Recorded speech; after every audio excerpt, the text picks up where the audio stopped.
Welcome to St Patrick's. Whether you are a parent who already has children at the school or you're a parent for the very first time, we welcome you to our learning community. We hope and trust that the next 7 years will be fruitful for you and your children, and that we will develop a strong, caring relationship with one another. This part of the presentation just tries to outline some of the information which we hope will be helpful for you as your child begins their life at St Patrick's.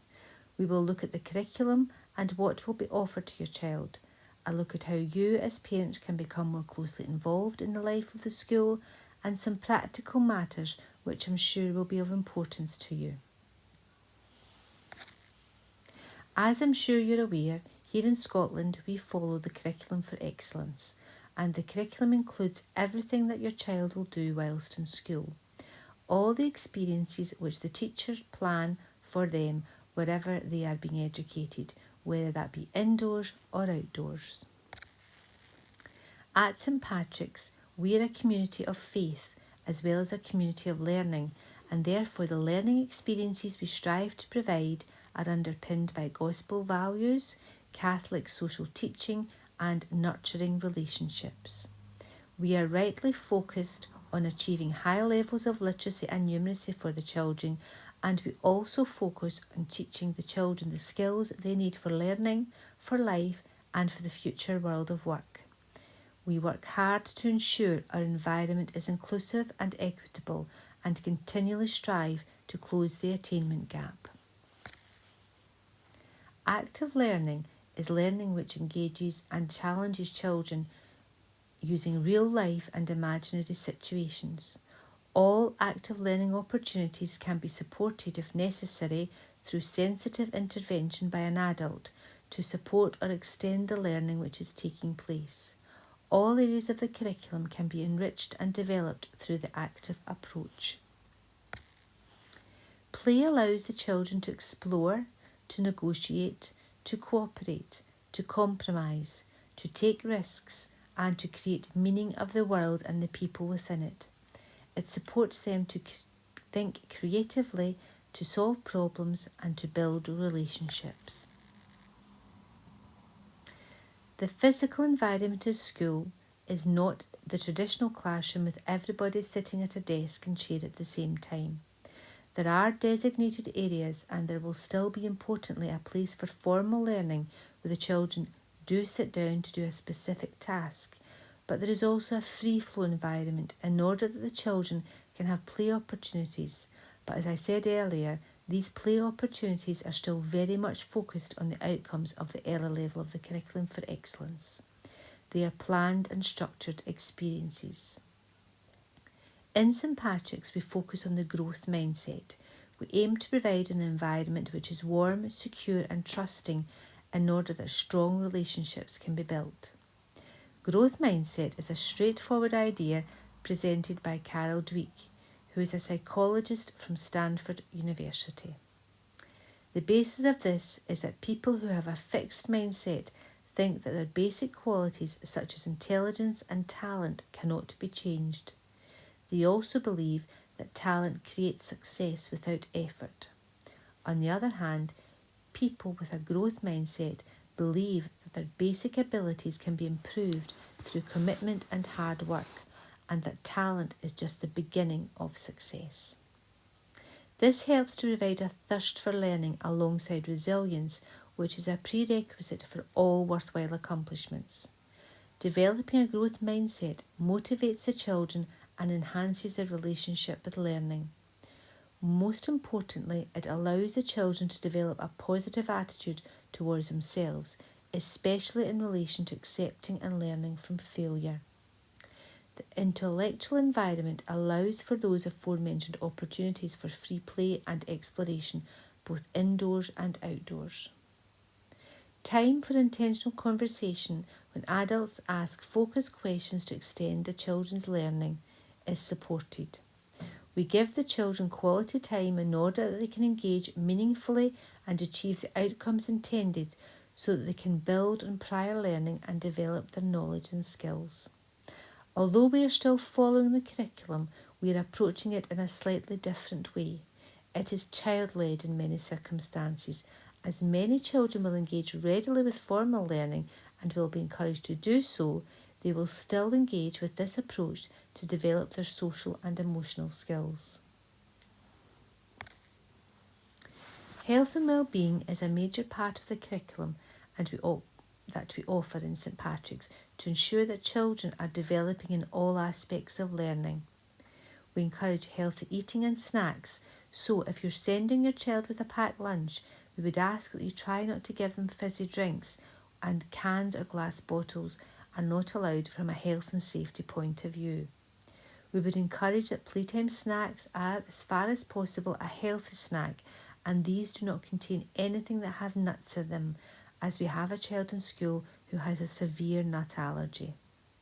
Children will experience 2 hours of PE each week, 1 hour from a PE specialist and the other hour from their class teacher.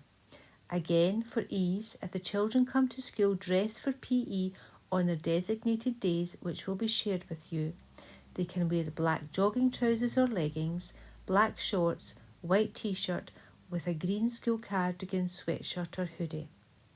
There are also lots of physical activity opportunities with outdoor learning, and we ask that children are dressed appropriately for all weathers. We have a nurture room in the school called The Haven, which is a place for some children who may be experiencing some difficulties settling into school, for example with their confidence or self-esteem. They can spend some time with Mrs. Flaherty, who is our nurture teacher. If your child is going to access this facility, then that will be done in consultation with yourselves.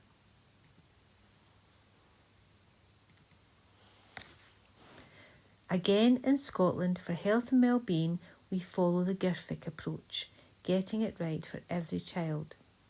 And within that, there are 8 indicators which we use to assess and ensure that the children are developing in the correct and appropriate developmental way.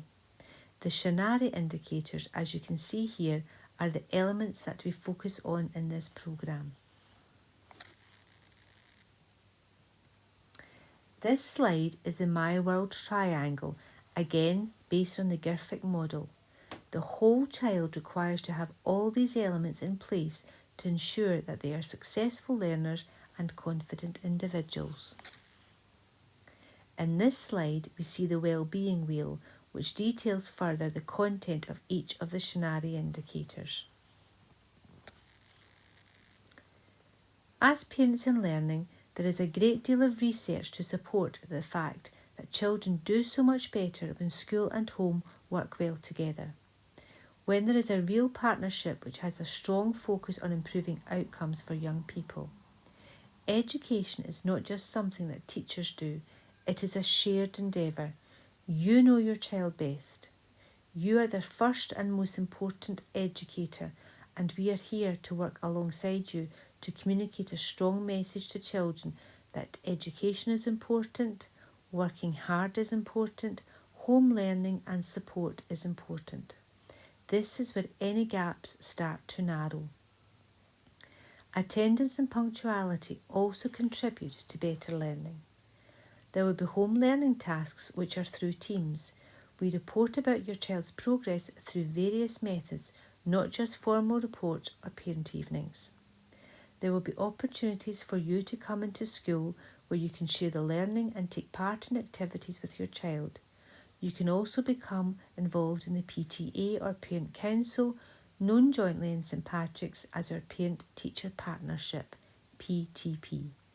There are many events run by the school or PTP where you can come along and join in and be part of the school environment. So, just a few points about health and safety of the children and health and safety around the school environment and how they come to and from school. Some children travel in buses and there is no adult supervision on the bus, so can you please ensure that your child is aware of how to be safe on the bus, to always sit appropriately with their seat belt fastened. Buses come down to the school gate both at the beginning and the end of the school day, and for the first few weeks of term, children will be escorted off the bus at the school gate until they are familiar with how to get around to their own door and at the end of the day the bus children gather in the respective areas and a bus register is taken by staff and then they are escorted onto the bus. We ensure that all seatbelts are fastened before the bus moves off. There can be instances when children remove their belts and move up and down the bus, and we would ask that you ensure that your child fully understands that this is not a safe way to travel on the bus. There is very limited parking if you choose to come in the car, and the best way to access school by car is park and stride. There is parking at the co-op and the library, and you can walk with your child on the last part of the journey.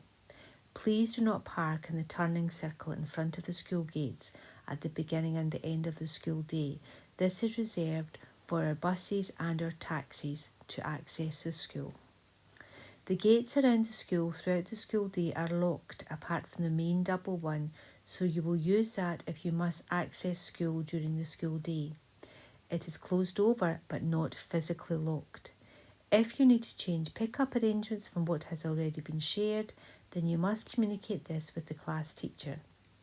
If it is an emergency and unavoidable, then contact the school office, but I would ask that you do that as early as possible and not leave it until 3. Unless an emergency, obviously, as the office is very busy at that time of the day. We only have one member of staff who may not be in the office at that time. We do, though, have an answer machine, so please leave a message as we check this regularly. The answer machine is also a very good way to communicate if your child is not going to attend school that day. It is on all night, so you can let us know as early as possible, and it saves you trying to phone in around about 9 o'clock when the phone is very busy. It is your responsibility to communicate if your child is absent from school as early as possible in order that we know that your child is safe and well. If we do not hear from you, we will send you a group text just to remind you that we need to know that your child is safe and well with you at home. If we've not heard from you, then we may need to contact the police because to all intents and purposes this child is missing and we want to ensure that nothing untoward has happened. This procedure was put in place in Scotland a number of years ago due to a tragic incident when a child was sent out to school in the morning, he didn't arrive in school and there were no procedures of this kind in place at that time, and no one was aware that they had not been in school, and sadly he had been abducted. Therefore this procedure was put in place to try and mitigate any risk of children walking to school. So please communicate your child's absence as early as possible. Thank you for taking the time to watch this wee presentation. I hope you found the information useful, and we will share further details about your child's first few days in school and our Teams meeting, and I look forward to seeing you all then. Thank you and goodbye.